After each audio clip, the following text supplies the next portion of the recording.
¿Qué tal? Buenos días. Yo creo que nos oís bien, o esperamos que nos estéis oyendo bien.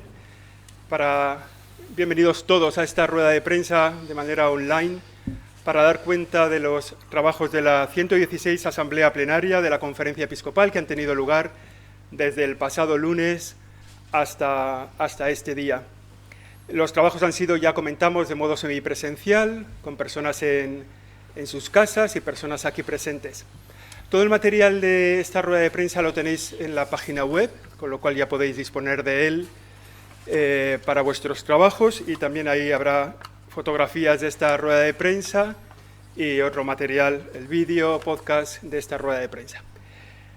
Para dar cuenta de estos trabajos está con nosotros, como siempre, don Luis Argüello. Él es el secretario general de la Conferencia Episcopal, y también está con nosotros el vicesecretario para Asuntos Económicos de la Conferencia Episcopal, Fernando Jiménez Barrio Canal. Sabéis que en esta plenaria de noviembre los asuntos económicos de presupuesto tienen un papel relevante, y además él mismo ha sido también reelegido y por tanto viene a dar cuenta de esos presupuestos.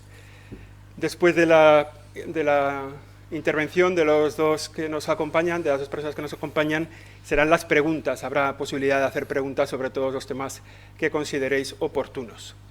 Sin más, tiene la palabra don Luis. Buenos días, amigos. Se echa de menos vuestra presencia física aquí en esta sala y agradecemos, como no, la presencia a través de la videoconferencia.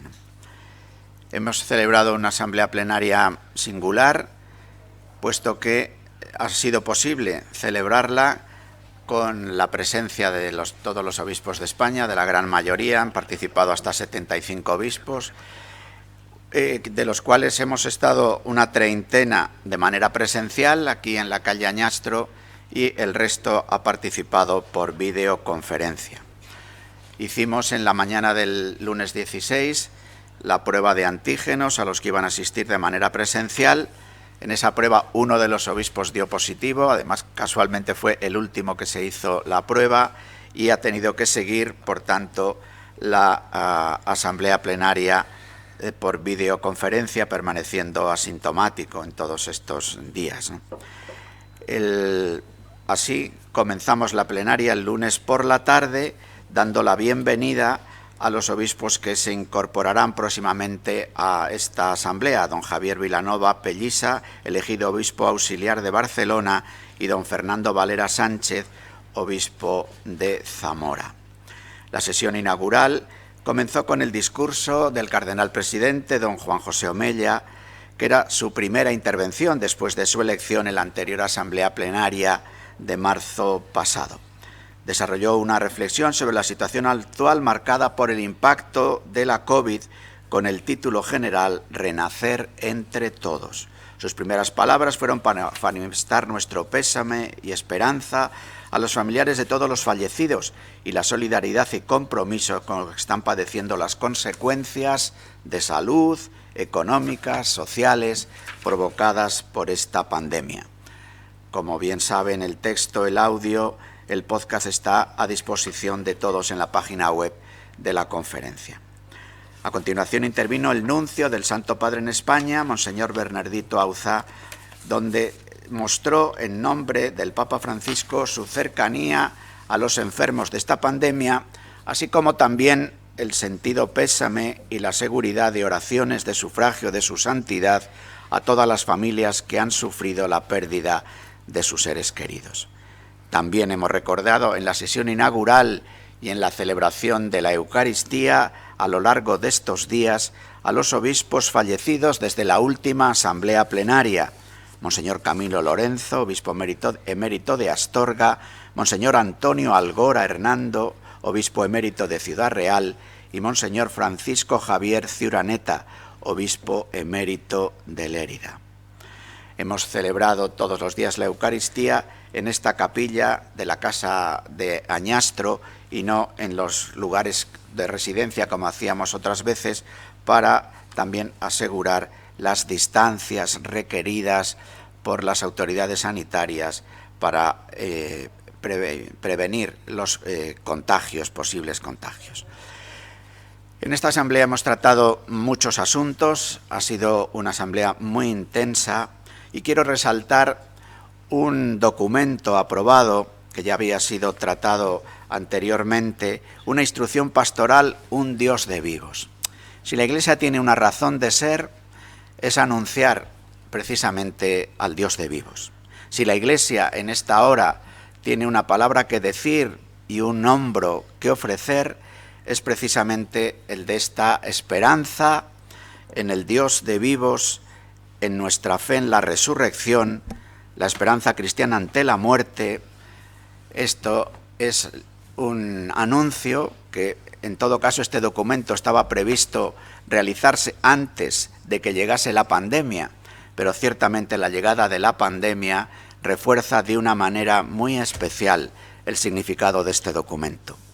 Cada año mueren en España, nos dice el Instituto Nacional de Estadística, unas 420.000 personas. Este año también nos dice el propio Instituto Nacional de Estadística que morirán 70.000 personas más, quizás, ¿no?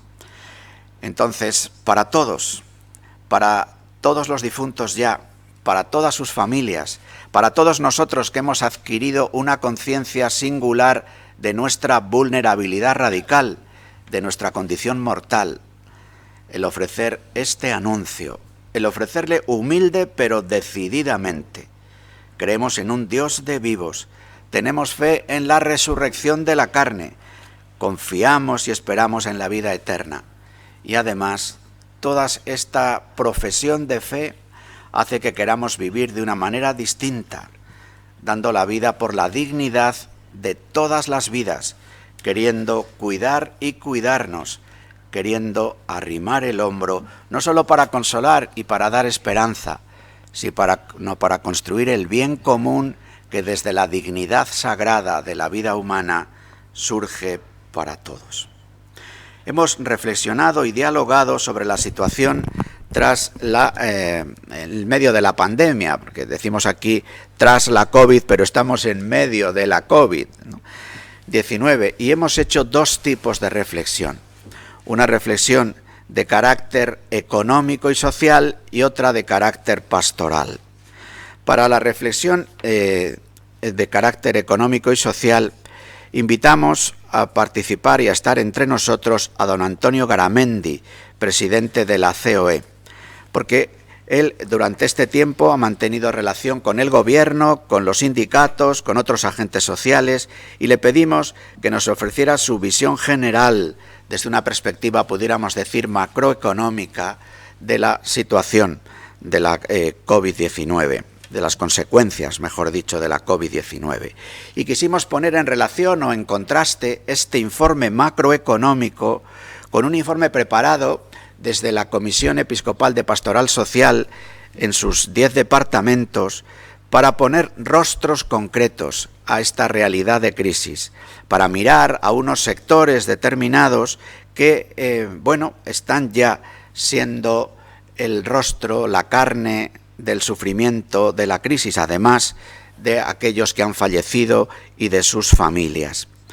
Este trabajo de la Comisión Episcopal de Pastoral Social está publicado en la página web de la conferencia y puede ser también consultado por todos ustedes y además por cuantas personas quieran acercarse a él para ver de lo que desde la experiencia de Cáritas, de la pastoral de las migraciones, de quienes están cercano a los feriantes o que están en el circo, desde la pastoral de la salud, desde tantos y tantas realidades en los que los departamentos de esta comisión pastoral, de Comisión Episcopal de Pastoral Social y Migraciones, hemos ido recogiendo para ayudarnos a tomar conciencia de esta situación y, cómo no, para convocarnos a una solidaridad y una vivencia de la fraternidad, si cabe mayor, en este momento que nos toca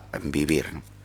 Además de la propuesta de la reflexión económico y social, también tuvimos una reflexión de carácter pastoral. Compartimos los obispos cuál ha sido la situación, cuál está siendo la situación de la vida pastoral de las diócesis en todas las dimensiones de la vida eclesial, el anuncio de la palabra y las catequesis, la liturgia, los diversos grupos formativos, la situación económica de las diócesis, la vivencia de la acción social, de la caridad, a través de los diversos grupos de Cáritas.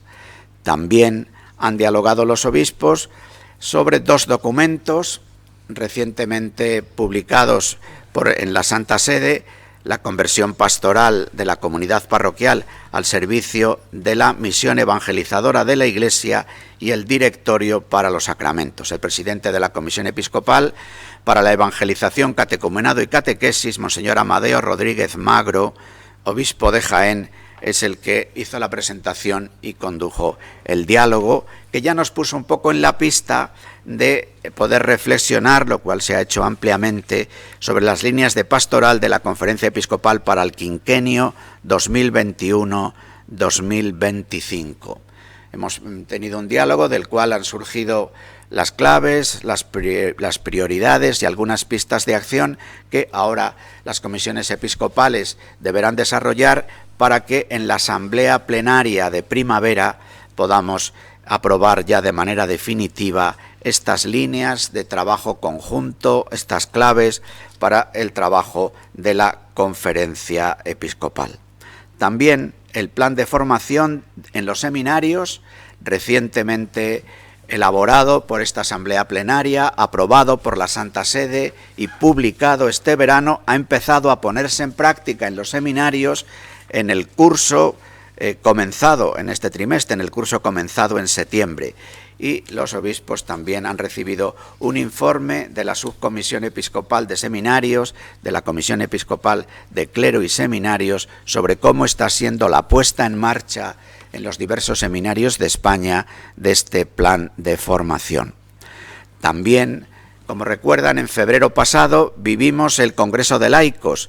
En la asamblea posterior de marzo ya vimos algunos pasos para que lo que se había hablado en el Congreso de Laicos fuera puesto en marcha en la vida de nuestras iglesias particulares. La pandemia ha supuesto una dificultad, pero no ha imposibilitado que se hayan puesto en marcha en las diócesis y haya sido recogido por todo el equipo que animó el Congreso de Laicos una guía de trabajo para este tiempo posterior al Congreso. Esta guía de trabajo ha sido presentada en esta asamblea plenaria, de tal manera que los 4 itinerarios que fueron marcados en aquel Congreso de febrero, primer anuncio, formación cristiana de los laicos, también presencia pública y acompañamiento, sean ya una realidad puesta en práctica en las diócesis españolas. También por parte de la Comisión Episcopal para los Laicos, la Familia y la Vida, que acoge en su seno a la Subcomisión Episcopal de Juventud, se ha informado, junto con el arzobispo de Toledo, sobre el Encuentro Europeo de Jóvenes a celebrar en Santiago de Compostela en el próximo mes de agosto del 2021. Un encuentro que queremos celebrar y que esperamos celebrar lo más ampliamente posible, si es que la situación de pandemia permite una convocatoria amplia, pero en todo caso, aun en situación de pandemia y aunque la convocatoria tuviera que ser más reducida, este encuentro europeo de jóvenes, para el cual ya muchas conferencias episcopales de toda Europa han mostrado su interés en participar, queremos mantener la convocatoria y mantener la realización. La Comisión Episcopal para la Educación y la Cultura ha informado sobre la nueva Ley de Educación, sobre la propuesta que presentó al Ministerio en relación con esta ley, singularmente en lo que se refiere a la enseñanza religiosa en la escuela. También esta misma Comisión Episcopal para la Educación presentó un proyecto de reforma de los requisitos para la obtención de la DECA, esa declaración eclesiástica de capacitación para poder dar la clase de religión en secundaria y bachillerato. Hemos hablado también de diversos asuntos de la realidad social española de este momento y de una forma singular sobre la crisis de las migraciones en Canarias. Este ha sido un motivo singular de diálogo entre los obispos durante estos días de plenaria. También, como ya anunciaba antes el director de la Comisión Episcopal para las Comunicaciones, el don Fernando Jiménez Barrio Canal ha sido renovado en el cargo de vicesecretario de Asuntos Económicos de la Conferencia y todavía en ejercicio de su anterior mandato, podríamos decir, ha preparado junto con el Consejo de Asuntos Económicos los presupuestos de la Conferencia para el próximo año fiscal y también los criterios de constitución y distribución del Fondo Común Interdiocesano para el año 2021. De ello nos informará él con más detalle. Pero antes de que pase don Fernando a informarnos de esta dimensión económica que también ha tenido, económica presupuestaria, esta asamblea plenaria, permítanme que haga públicas, digamos, dos declaraciones en relación con dos de los asuntos a los que me acabo de referir y que hemos reflexionado y trabajado en estos días. Una declaración sobre la Ley de Educación, actualmente en tramitación, aprobada ya en el Congreso de los Diputados en su primera lectura, ahora de pasar al Senado y quizás volver al Congreso de los Diputados, y también una declaración sobre la situación de los inmigrantes en las Islas Canarias. Los textos completos les tienen en la página web. Yo solo voy a resaltar algunos aspectos de estas declaraciones, ¿no? La educación tiene un significado singular y relevante para la vida y el futuro de los niños, de los jóvenes, de las familias y de la sociedad entera. Es el ámbito donde se contribuye a edificar el porvenir de una nación y su salud democrática. Por la gran inquietud que ha generado la formulación y la manera de tramitarse de la nueva ley, nos parece necesario ofrecer ahora algunas reflexiones. Parte en estas reflexiones del agradecimiento a todos los docentes que en este tiempo de pandemia están redoblando sus esfuerzos para seguir educando y formando nuevas generaciones. Lamentamos, en particular, que se haya procedido a la tramitación de esta ley, a pesar de estas difíciles circunstancias causadas por la pandemia, con unos ritmos extremadamente acelerados. Ello ha impedido la participación adecuada de toda la comunidad educativa y de los diferentes sujetos sociales implicados en este asunto tan crucial para la vida de una nación. Consideramos necesario insistir en que el verdadero sujeto de la educación es la sociedad y, en primer lugar, las familias. No sería aceptable que el Estado pretendiera apropiarse de este protagonismo de la familia y de la sociedad a cuyo servicio está llamado, identificando el carácter público de la enseñanza con su dimensión organizativa de carácter estatal. No solo lo que es de titularidad estatal es público. Tras el camino recorrido durante la tramitación de la ley, vemos necesaria insistir en que se ofrezca una mayor protección del derecho a la educación y a la libertad de enseñanza, tal como se explicitan en el artículo 27 de la Constitución y su interpretación jurisprudencial a lo largo de sentencias en los últimos años. Nos preocupa que esta ley introduzca limitaciones a estos derechos y libertades y, en primer lugar, al ejercicio de la responsabilidad de los padres en la educación de los hijos. Comprendemos y apoyamos los esfuerzos de las familias, plataformas y agentes sociales que en estos días se han movilizado en la defensa de estos derechos y particularmente de los referidos a los alumnos con necesidades especiales. En este mismo sentido, afirmamos de nuevo que la ley debería recoger la demanda social en todas las etapas del proceso educativo. Lamentamos profundamente todos los obstáculos y trabas que se quieren imponer a la acción de las instituciones católicas concertadas, porque no es momento de enfrentar entidades e instituciones educativas, sino de trabajar conjuntamente en el espacio público para ofrecer una educación adecuada a todos los niños, adolescentes y jóvenes de nuestro país.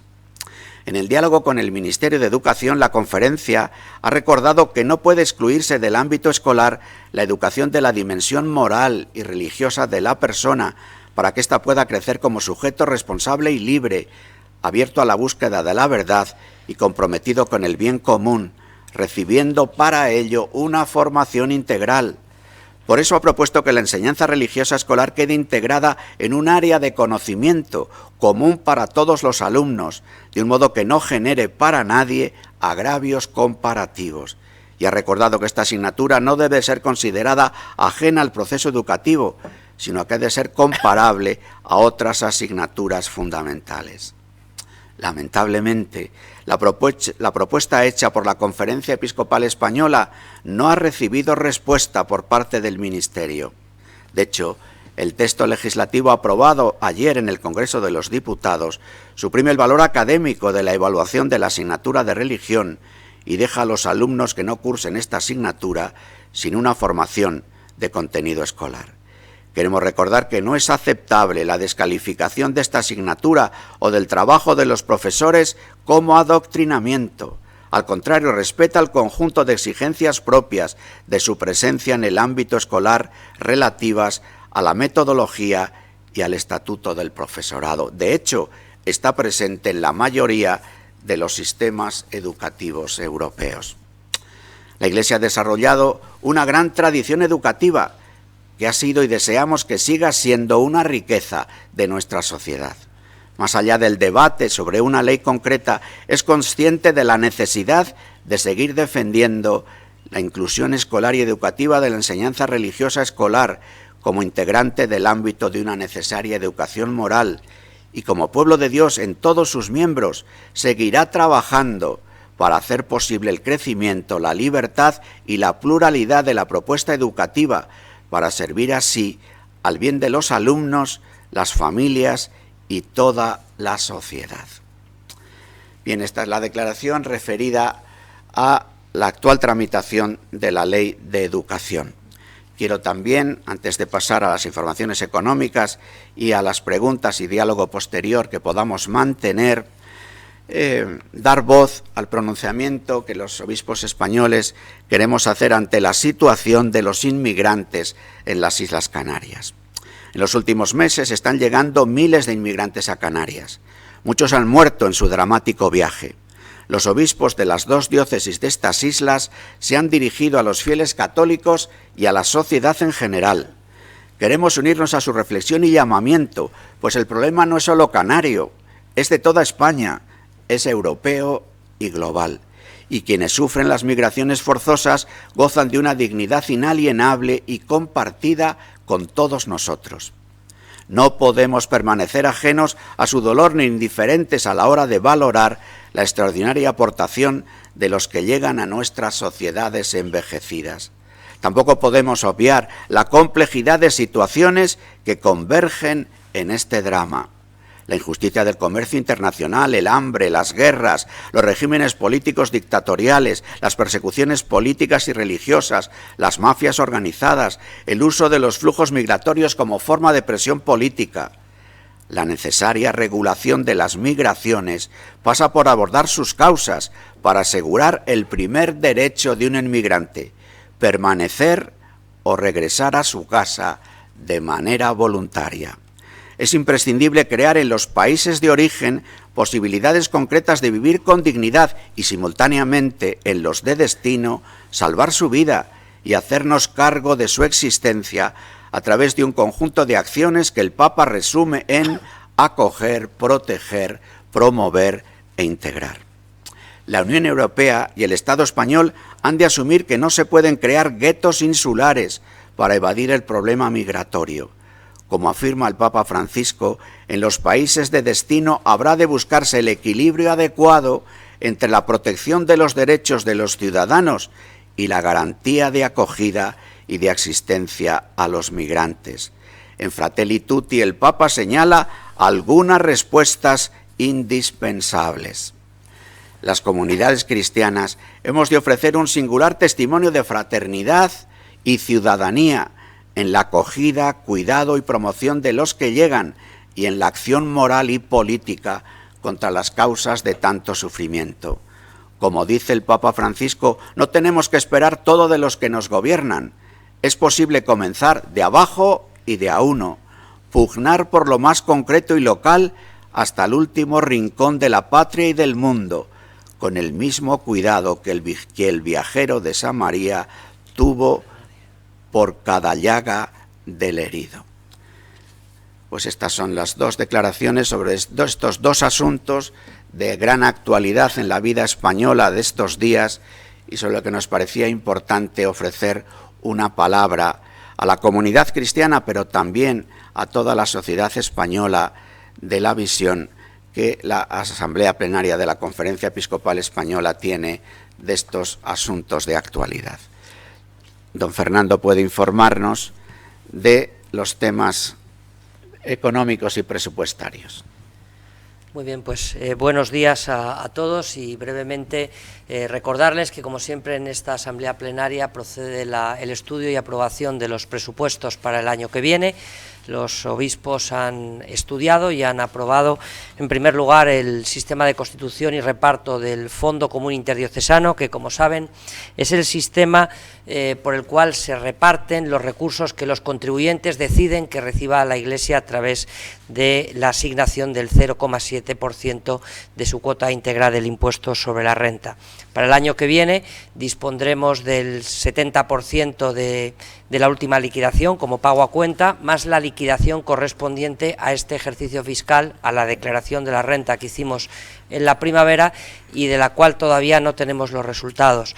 Por esta razón se ha consignado como ingreso el importe recibido efectivamente en la última liquidación, esperando que al menos los recursos que se obtengan en la última declaración de la renta sean al menos los mismos que se han obtenido en la anterior declaración. Si no fuera así, se corregiría. Por esa razón aparece como ingresos en la nota los 285 millones. En cuanto al sistema de reparto, este año los obispos han aprobado una serie de mejoras del sistema para adecuarlo a las nuevas realidades. Se ha cambiado el sistema de aportación de las diócesis, puesto que se entiende que ya aportan a través de sus contribuyentes. Se ha intentado objetivar más el sistema de percepción de las diócesis en función de sus necesidades, primando, como siempre, los criterios de comunión eclesial y la comunión cristiana de bienes que debe proceder. Tienen el detalle de todas las partidas, no hay grandes novedades en las partidas globales, lo único que se ha producido, como ya he dicho, es una redistribución de las cantidades que reciben las diócesis. El detalle aparece en la nota. Por otra parte, también han aprobado los señores obispos el presupuesto de esta casa, de la Conferencia Episcopal, un presupuesto que se ha reordenado en función de la nueva estructura de comisiones episcopales y que evidentemente por motivo de la pandemia pues ha provocado pues que este presupuesto pues tenga una reducción, una pequeña reducción, tanto el volumen de gastos e ingresos, pues para adecuar las capacidades que tiene la Conferencia Episcopal y sus recursos, y con algo menos de recursos pues seguir efectuando las mismas actividades, ¿no? El detalle también lo tienen en la nota, y como yo entiendo que son muchos los temas que ha presentado el secretario, pues no quiero quitarles más tiempo y quedo a su disposición para cualquier pregunta que quieran formular. Muy bien, pues entonces damos paso a las preguntas. Como hemos hecho otras veces, basta con levantar la mano así visualmente para que os vea, y si os veo os doy paso también. Estáis todos levantando la mano. Vale. Empezamos, si quieres, Fran Otero. Luego he visto a Jesús bastante también. ABC, vale. Vamos yendo. Fran, sí, tienes la palabra. Buenos días, Fran Otero de Alfa y Omega. Quería preguntar sobre el... Dime. Fran Otero, ¿nos dices algo? Sí, ¿me escucháis? No se oye. ¿Me escucháis? No se oye, ¿verdad? A ver. ¿Se escucha ahora mismo? Yo sí le oigo, ¿eh? ¿Sí me escucháis? A ver... Sino que llame por teléfono. ¿Se escucha? A ver, ahora. A ver... Fran, creo que te escuchamos. Voy a cambiar de... A ver... ¿Se escucha mejor ahora? Sí. Muy bien. Ahora sí, ¿no? Sí, sí. Fenomenal, disculpad. Quería hacer una pregunta sobre el tema educativo. Dice en la nota que, bueno, que reclaman una mayor protección, pues ahora mismo del artículo 27 de la Constitución, y que esta ley les preocupa que introduzca limitaciones a estos derechos y libertades. No sé si se puede deducir que bueno, creen directamente que esta ley puede ser inconstitucional. Gracias. Bueno, hay que esperar a que la ley sea definitivamente aprobada, porque ya hemos visto en todos estos días el vértigo de propuestas, de enmiendas, de transacciones. A veces uno tiene la impresión que con otros asuntos no directamente relacionados con la propia educación, para verlo, pero ciertamente a nosotros nos parece que lo que el artículo 27 de la Constitución dice sobre el derecho a la educación y a la libertad de enseñanza, a primera vista, en el texto que nos está llegando, sí que parece que fuerza bastante la interpretación constitucional de este artículo 27. Hay que ver el texto definitivo y las informaciones que puedan dar los técnicos en derecho. Pero sí consideramos que hay ciertamente este riesgo. Nosotros lo que deseamos es que en el periodo que todavía falta para la aprobación de la ley pudiera ser posible una mejora de la misma, de tal manera que, como vimos ayer en el propio Congreso de los Diputados, esa división prácticamente por la mitad, y que refleja también una división respecto de este asunto en la propia sociedad española, hiciéramos todos el esfuerzo de buscar caminos de encuentro. Jesús, bastante. Tenía la sí, ¿se me oye? Muy bien. ¿Hola? Sí, adelante. Vale. Hola, buenos días y gracias por darme la palabra. También es verdad que echamos de menos estar por ahí y vernos más con piel, es cierto. Tres preguntitas rápidas. Una, respecto a la clase a la ley de educación, yo quería saber si, como en la nota dicen, que no han recibido aún respuesta, si la Iglesia se siente de alguna manera ninguneada por este gobierno, porque una cosa es no estar de acuerdo y otra cosa es que ni siquiera den acuse de recibo a la propuesta, que yo entiendo que era una propuesta que ustedes tenían bastantes esperanzas en ella. Y luego, respecto a la sentencia del Constitucional de ayer, sobre las devoluciones en caliente, se está hablando de si el Constitucional lo avala o no. Hay un artículo que ha publicado en nuestra web Alberto Ares, en el que dice que no es así realmente. No sé si tenían alguna opinión al respecto. Y después ya finalmente nos ha causado cierta extrañeza que todos los años, el día 20, al menos en los últimos años, el día 20 de noviembre, la Iglesia española celebraba una jornada no sé si de expiación o de oración por las víctimas de abusos, con sus sitios litúrgicos y demás. Y este año o no se ha publicado o no se ha dado o se les ha olvidado. Y quería saber qué había pasado. Gracias. Sí, empezando por el final. Nosotros mismos hemos celebrado hoy la Eucaristía en esta casa, los obispos aquí presentes, precisamente por esta intención, teniendo en cuenta esta jornada y pidiendo por las víctimas de los abusos, y con la misma celebración y con esta petición tomando conciencia de lo que esto significa. Y pensamos que en la vida de las diócesis españolas, de las iglesias en España, pues esto también habrá sido tenido en cuenta, como de hecho los obispos reunidos en plenaria lo hemos hecho, los que estábamos aquí, celebrando juntos la Eucaristía, y luego cada uno de los obispos en sus respectivos lugares.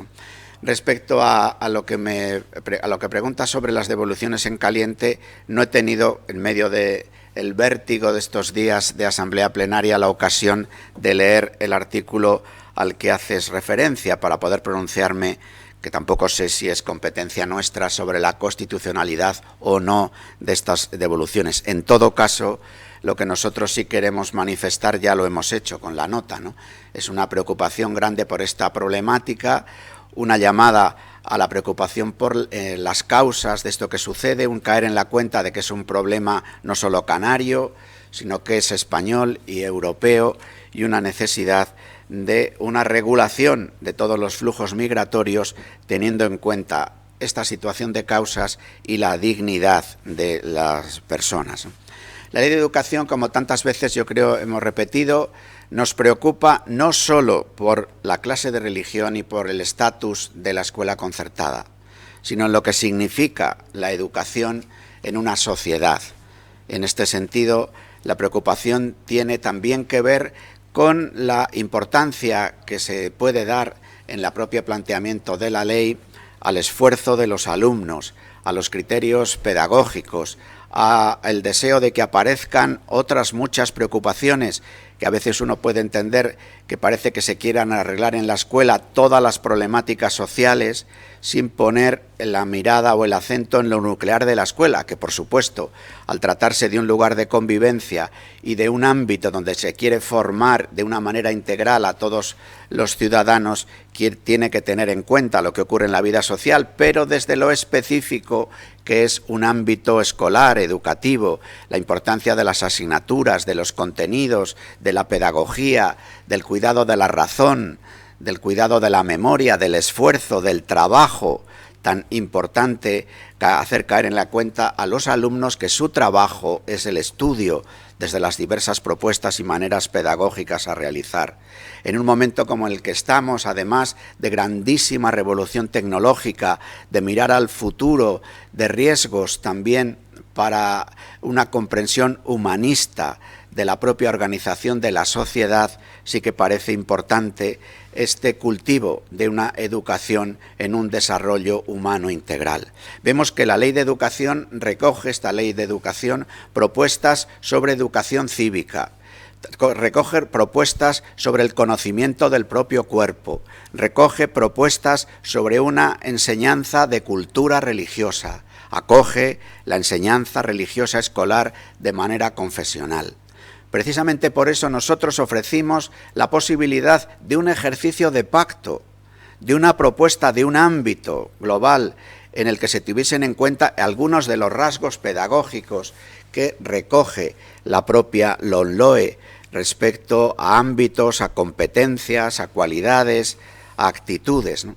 Y ofrecerlo en un ámbito en el que, estando el estatus de la enseñanza religiosa en la escuela de manera confesional por parte de la Iglesia Católica, pero también de otras confesiones religiosas, pudiéramos hacerlo esto en un ámbito global en el que la educación humanista, la preocupación por el sentido y el significado de la vida, la formación moral, pudiese ofrecerse a todos, pero somos conscientes de que vivimos en una realidad diversa.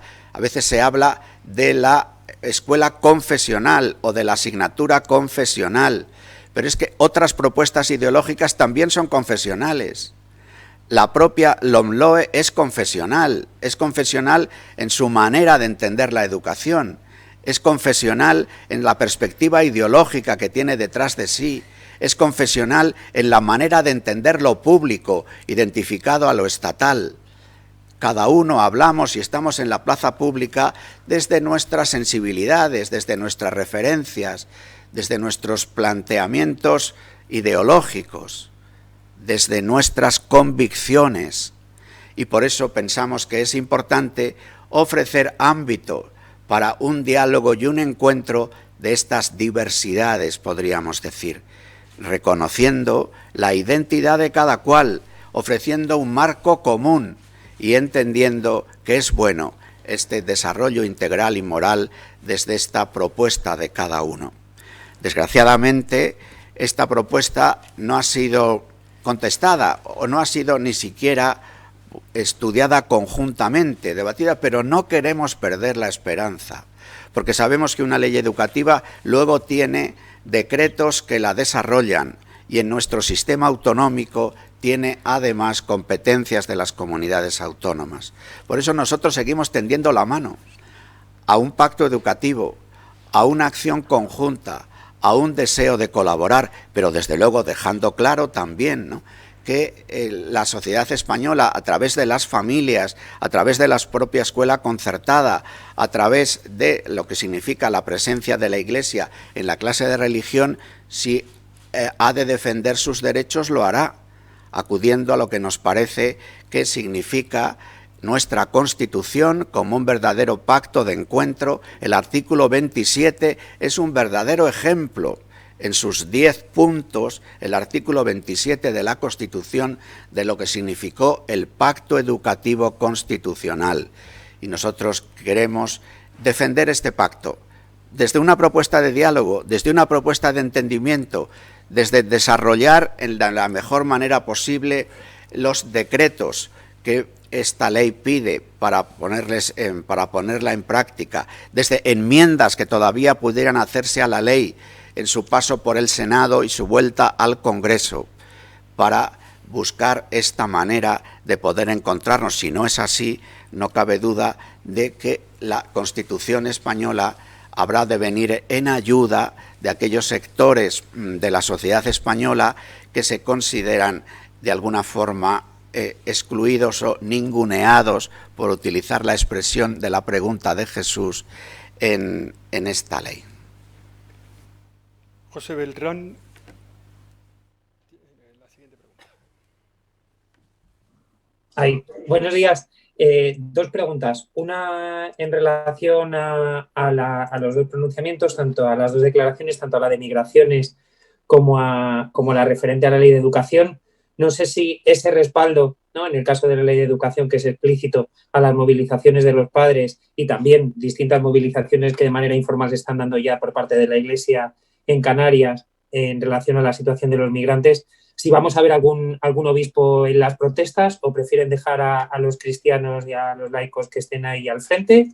Y por otro lado, sobre la jornada de hoy de abusos y sobre ese punto, si de alguna manera se ha reactivado o ya han terminado los trabajos de la comisión que se creó en su momento, y si han recibido, o ya sé que no hay ningún estudio real o ningún estudio que cuantifique por parte de la Conferencia Episcopal, pero si hay una avalancha de demandas en los últimos meses, si la cosa se ha calmado, si a raíz de lo del caso McCarrick en Roma aquello se ha reactivado o ya las víctimas que se preveía que pudieran ponerse en contacto con las diócesis o con los distintos movimientos y entidades religiosas ya lo han hecho. Gracias. Nuestra declaración sobre las migraciones en Canarias surge precisamente desde la nota que los dos obispos de las dos diócesis canarias han hecho pública. De hecho, uno puede comparar nuestra declaración con esa nota y ver que prácticamente son párrafos de esa nota. Es decir, que nosotros hemos querido adherirnos a los obispos de Canarias reconociendo que este no es un problema exclusivamente canario, y que el resto de los ciudadanos españoles hemos de caer en la cuenta de que esta es una problemática global, que es europea y que es española en su conjunto.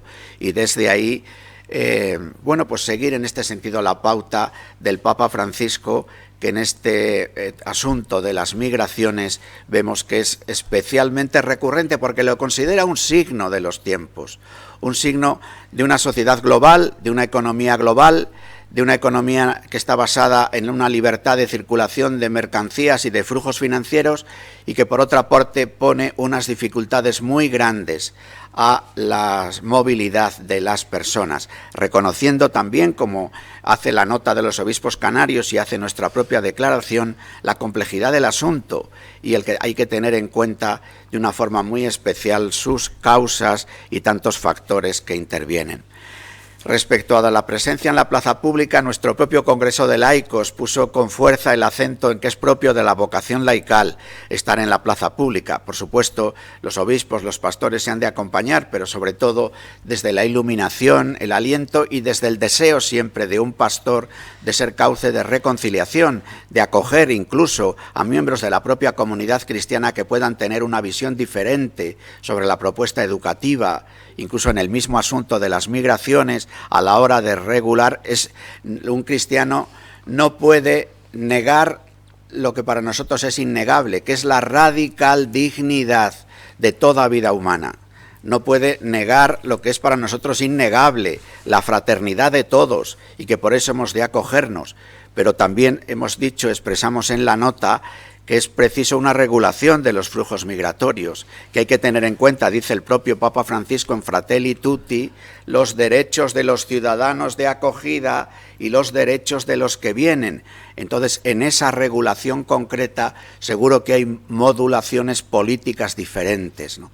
Los obispos han de subrayar lo que es, línea roja de dignidad, de fraternidad, de espíritu de acogida, de ir a las causas y luego dejar que sea la legítima diferencia en la manera de ver las regulaciones políticas de las cosas la que se pueda manifestar. Y entonces, en este sentido, nuestra posición es esta. Respecto de la cuestión de abusos, también hemos dialogado estos días de esta cuestión. Después de pasarse ya unos meses en el que se cerró el plazo para abrir las oficinas diocesanas, hemos comentado cuál había sido la situación de estos meses, por otra parte singulares por la pandemia. Y los obispos que han comunicado lo que han hecho y lo que han vivido en las diócesis en este tiempo han puesto en común que muchas de las diócesis, además de abrir la oficina, han elaborado unas guías de prevención, han puesto en marcha cursos de formación, han elaborado protocolos desde los criterios generales que ya se habían dado.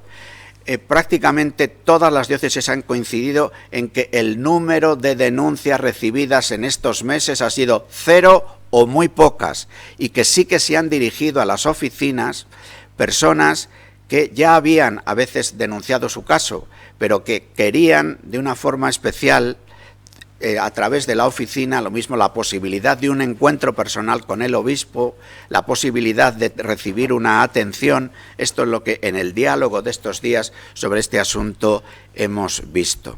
También hemos informado que ese grupo de trabajo al que se refería José Beltrán, pues en estos últimos meses lo que ha hecho es ver el Vademecum que hizo pública la Santa Sede en los últimos meses con la normativa que habíamos aprobado, para ver que en gran parte lo que dice el Vademecum estaba ya recogido en nuestra normativa, pero también ofrecer algunas novedades que propone el Vademecum, ¿no? Entonces esto se ha comentado en el deseo de poderlo presentar en la próxima plenaria, las modificaciones a los criterios generales que dimos en la última plenaria desde las novedades que el Vademecum nos ha traído. Es un asunto que en la Iglesia española es ya una toma de conciencia para tomar las medidas necesarias, imprescindibles, recomendadas para todo lo que tenga que ver con la prevención y la formación, para la acogida y la escucha de las personas que han sido víctimas de estos comportamientos tan inadecuados, ¿no?, tan graves, tan escandalosos en la vida de la comunidad cristiana. Pero pensamos que, gracias a Dios, el asunto está encauzado respecto a los protocolos y maneras de hacer en las diócesis, y por otra parte hemos de decir que a lo largo de estos 6 meses los nuevos casos que han podido llegar han sido, desde la información recibida de los propios obispos a estas oficinas, han sido mínimos.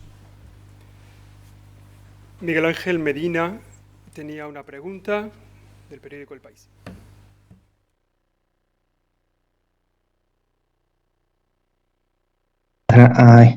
Hola, ¿me escucháis? ¿Se escucha? Vale. Quería preguntar un par de cuestiones. La primera es que la Archidiócesis de Toledo ha hecho público ya el listado de propiedades que tiene a su nombre. Quería saber en qué punto se encuentra el listado de inmatriculaciones de la Iglesia en España. Y una segunda cosa, sobre esto último que hablabais de los abusos, quería saber cómo va, o sea, si está ya terminado el protocolo antiabusos definitivamente, y se incorporará indemnizaciones a las víctimas. Bueno, en general, en relación con la primera pregunta que ha planteado, son varias las diócesis que están dando a conocer la relación de sus bienes. Me consta que Toledo lo ha hecho, me consta que alguna otra, como Burgos, lo va a publicar de inmediato en su portal de transparencia. Sabemos que es intención del Gobierno el poder facilitar ese listado al Congreso tal y como lo pidió. Nosotros hemos solicitado a las diócesis información, puesto que la Conferencia Episcopal no es un órgano centralizador y desconoce esos datos. Estos días yo creo que ha habido alguna información en esta línea. Sabemos perfectamente que más de la mitad de esos 30.000 bienes inscritos por certificación son lugares de culto, lugares que que estaban exceptuados de inmatriculación hasta el año 1998. Sabemos que otro 20-25% son bienes directamente aplicados a un fin pastoral, ya sean casas rectorales, cementerios y demás, y el resto pues provienen normalmente de fincas, pequeñas fincas rústicas, algunas utilizadas para el empleo de albergues, de campamentos y demás, y otras que por su propia naturaleza, la donación, pues fueron entregadas a las parroquias para una determinada finalidad y que tienen que seguir esa finalidad. En cualquier caso, nosotros siempre hemos manifestado nuestro deseo de colaborar si se ha producido algún error en las inmatriculaciones, partiendo de la base que todo se realizó de acuerdo con la legislación, de acuerdo con el buen proceder de los registradores que hay en España, y estamos a la espera de que esa entrega de ese listado se produzca en el momento que así lo estime el Gobierno. Forma parte esta cuestión del diálogo que desde la Conferencia Episcopal estamos manteniendo con el Gobierno en diversos asuntos, y este es uno de ellos. Respecto a la cuestión de protocolos y abusos, ya mencioné antes cómo los criterios dados para que luego cada diócesis haya elaborado su normativa. La Conferencia Episcopal ofreció esos criterios generales. Ya saben que nosotros solicitamos un decreto general.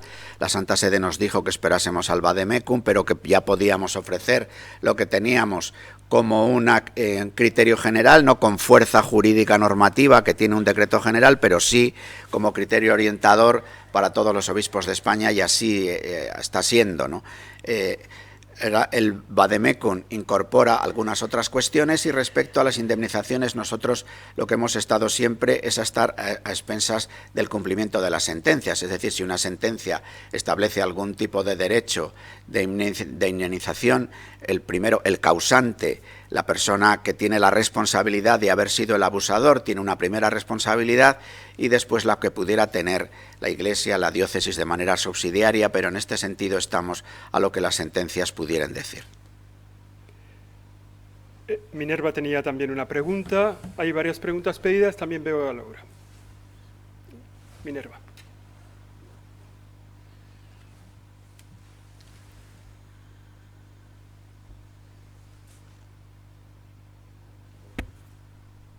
Minerva.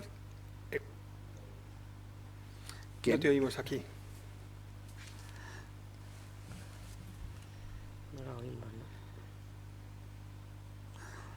Vale, si te parece, Minerva, me mandas la pregunta por chat, por WhatsApp, y yo la leo después. Mientras, Laura Daniele de ABC, ¿te parece, Minerva? Tenemos el molino. Vaya. Minerva, Laura, ¿tienes silencio el micrófono? Laura Daniele. Sí. Hola, ¿me escucháis? Ahora sí, Ahora ¿no? sí. Vale, buenos días a todos.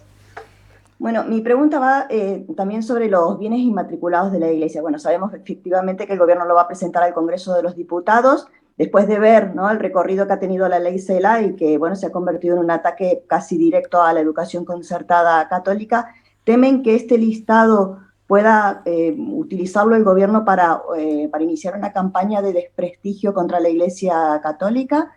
Y luego también esta semana hemos sabido que la Comisión de Justicia, que en este momento está tramitando, bueno, tiene en sus manos la ley de eutanasia, ha vetado, ¿no?, en el Congreso que puedan comparecer expertos vinculados a los cuidados paliativos, expertos en bioética, y pensaba, algunos diputados se han quejado de que el Congreso va a legislar a ciegas una ley que al final trata sobre un derecho tan fundamental como es el derecho a la vida. ¿Qué posición tiene la Iglesia sobre este tema?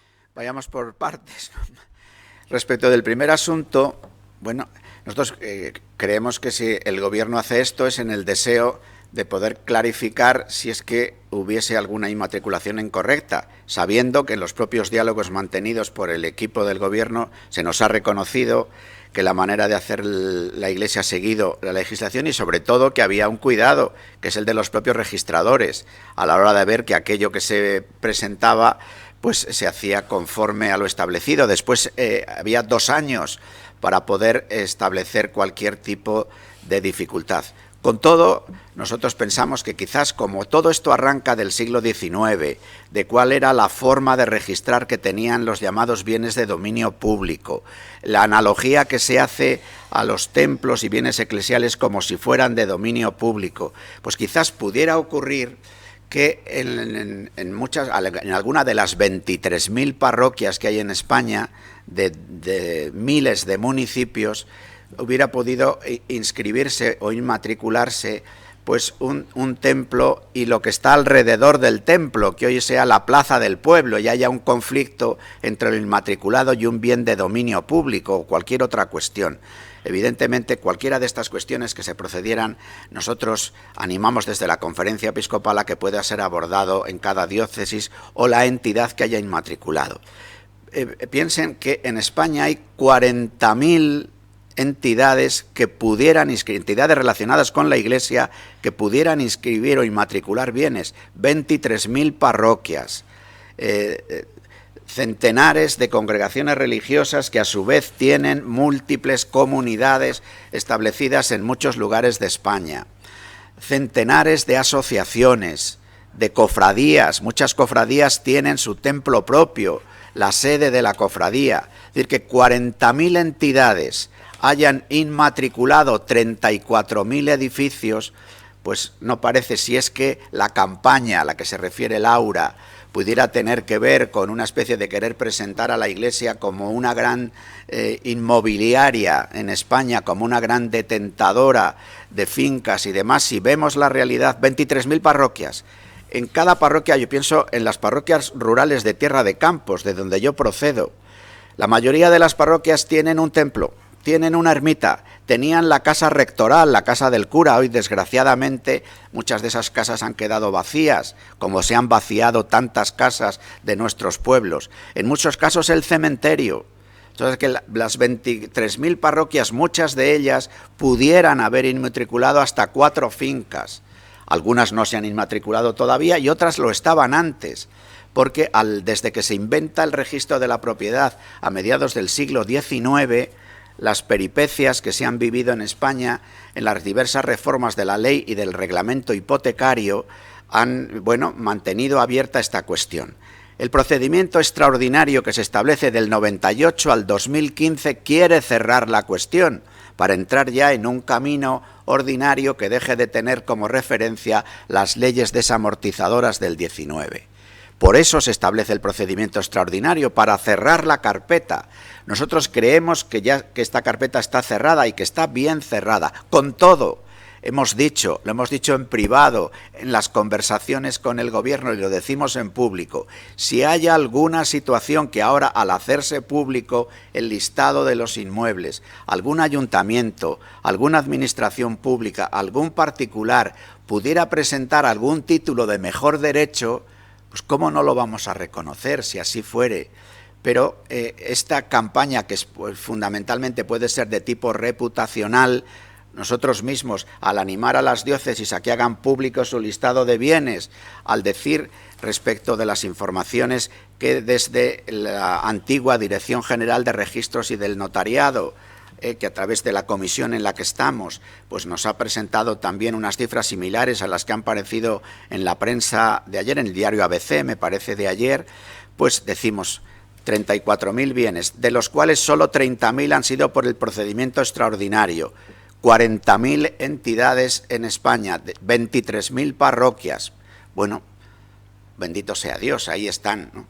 Y los templos, las ermitas, los cementerios, no se les lleva el obispo a su casa, sino que están en cada uno de los pueblos y tienen un indudable uso público, que la mayoría de los habitantes de nuestros pueblos, de nuestras parroquias, incluso aunque no sean creyentes, aunque no participen habitualmente de la Eucaristía del domingo, reconocen el templo de su pueblo como un verdadero bien de ese pueblo, y que la Iglesia, a lo largo de los siglos, tantos templos que se construyeron antes de que existiera el registro, existen.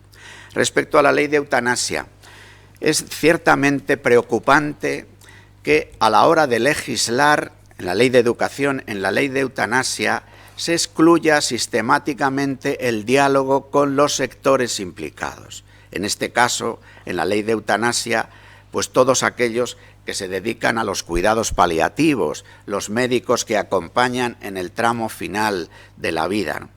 Esto siempre resulta extraño, esta prisa legislativa, sobre todo además en este tiempo de pandemia, donde la realidad de la muerte, en soledad, donde la falta de duelo y de acompañamiento en el tramo final ha sido singularmente como un signo de preocupación por todos nosotros y ha surgido de toda la sociedad española como un deseo de acompañar, un deseo de cuidar, un deseo de defender la vida. ¿Cómo no a la hora de lo que significa una legislación? ¿Cómo no tener en cuenta la experiencia vivida en este tiempo, la experiencia de los profesionales? Vale, voy a dar paso a la pregunta de Minerva Oso de Radio Nacional, que nos pregunta... Quería preguntar si la Iglesia ha ofrecido algún espacio en Gran Canarias o el resto de las islas para acoger a las personas que se encuentran en el puerto de Arguineguín, o si lo van a hacer.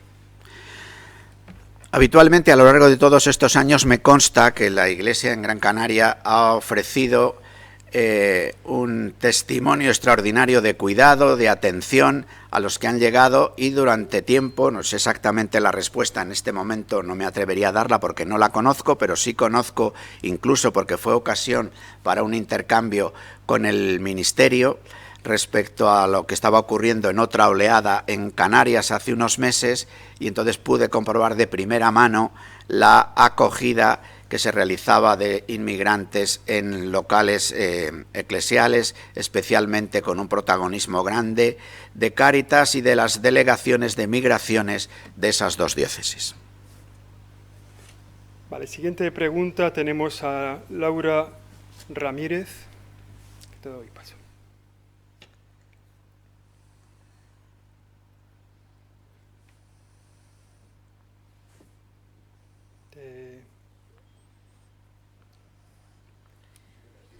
Tienes que activar el micro, Laura.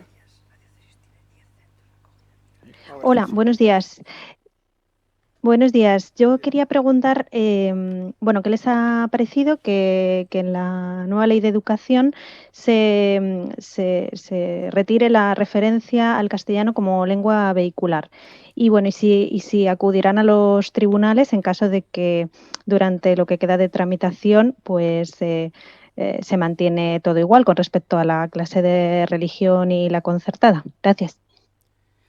Respecto al primer asunto, y poniéndolo en relación con otros criterios generales de la ley, nos parece muy importante que se tenga en cuenta la demanda social, es decir, la realidad de familias, de alumnos cuya lengua materna sea el castellano, otras de las diversas lenguas que se hablan en España, en determinados lugares de España, para que esto sea tenido en cuenta a la hora de la lengua llamada vehicular, a la hora del aprendizaje de otras asignaturas, no solamente el estudio propio de la lengua. Desde luego, subrayando la importancia que tiene que para el conjunto de la sociedad española el cultivo, el aprendizaje de la lengua común y luego de cada una de las lenguas particulares en las respectivas comunidades autónomas es algo valioso. Pero yo me gustaría poner esta cuestión también en relación con lo que es el criterio general, ¿no? El admitir la importancia que tiene que aquellas familias que están deseando de que sus hijos puedan, porque es su lengua materna o bien por un aprendizaje de lo que es una lengua hablada en tantos lugares del mundo, el deseo de que también sus hijos puedan recibir la enseñanza no solamente de la asignatura de lengua, sino de otras asignaturas, utilizando como lengua común el castellano, el español, dicho sea en su conjunto, en la perspectiva mundial de denominación de esta lengua, ¿no? Esto es por la primera cuestión. Y la segunda, perdona, que se me ha ido. No te oímos. Sí, hola.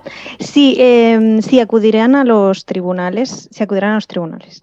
Ya he contestado antes a esta pregunta, ¿no? En el deseo de decir, nosotros queremos en este momento seguir haciendo un llamamiento al diálogo, al pacto y al encuentro, pero diciendo, cómo no, que estamos dispuestos a poder apoyar cualquier demanda que pudiera presentarse de anticonstitucionalidad si definitivamente la ley aprobada pues tiene estos aspectos anticonstitucionales, ¿no? Pero insisto en el deseo de, mientras no se acabe este tramo de elaboración de la ley, seguir insistiendo en la posibilidad de mejora, de pacto, de diálogo. Sí, por insistir en una de las cuestiones que han preguntado antes, decirles que solo, por ejemplo, la diócesis de Canarias, la Iglesia cuenta con 10 centros concretos de atención a inmigrantes, donde en el último año fueron atendidos 3.671 personas. Es decir, esta labor diariamente ya la realizan las distintas instituciones de la Iglesia y la siguen realizando efectivamente en estos momentos. Muy bien, teníamos ahora una pregunta de Antonio Roura. Hola, buenos días. Pero Antonio, no sé si tienes el micrófono, ¿te oímos? No te sí, lo tengo. Okay. ¿Se me oye? Sí, muy bien. Hola, buenos días.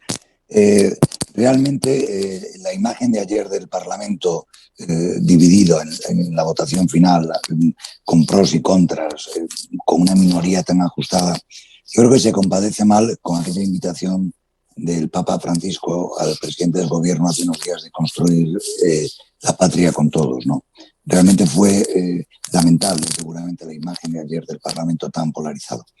Yo quería preguntar que si esta propuesta de la Conferencia Episcopal de ese área transversal se va a presentar también a los demás partidos políticos, no solamente al Ministerio de Educación, para intentar conseguir un acuerdo transversal sobre este asunto. Gracias. Al hilo de lo que dices del Papa Francisco, también en nuestro gobierno expresó de manera informal su deseo de apoyar la propuesta del Papa Francisco para un pacto educativo global, ¿no? Entonces, en ese sentido es bastante contradictorio apoyar el pacto educativo global y luego, en lo concreto, en lo local, por decirlo así, no hacer lo posible para que este pacto se dé, o entender que el pacto ya se realiza porque se ha pactado con los afines en un espectro ideológico, pero dejando de lado a lo que pueden ser planteamientos de otro tipo, ¿no?